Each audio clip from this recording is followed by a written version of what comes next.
Akademisi menyambut baik kebijakan pemerintah yang membebaskan mahasiswa untuk memilih tugas akhir karena sudah sejalan dengan kebijakan kampus.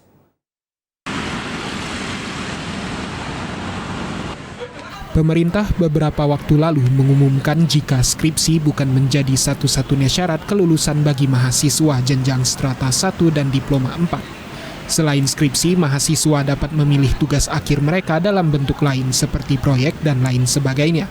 Mengenai hal ini, akademisi Universitas Bina Dharma Desi Misnawati mengatakan pihaknya telah menerapkan hal ini sejak tahun 2021 silam.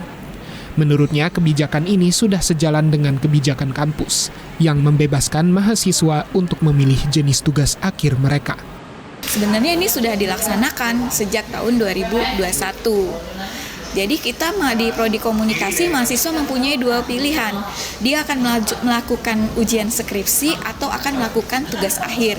Kalau tugas akhir luarannya sudah ada. Yang pertama mahasiswa melalui proyek-proyek penelitian, proyek riset yang dilakukan dengan melahirkan tulisan-tulisan berbasis artikel.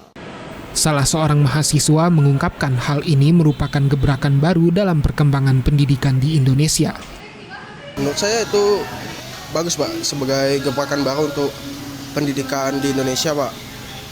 Untuk saat kelulusan skripsi itu kan sudah dari lama kan, Pak. Ini udah gebrakan baru tuh ada kemajuan lagi, Pak, untuk pendidikan di Indonesia. Itu bagus, Pak. Kemajuan berarti. Kemajuan yang signifikan. Kebijakan mahasiswa untuk memilih jenis tugas akhir ini merupakan bagian dari program pemerintah, yaitu Merdeka Belajar. Arwi Morahman, TVRI Sumsel melaporkan.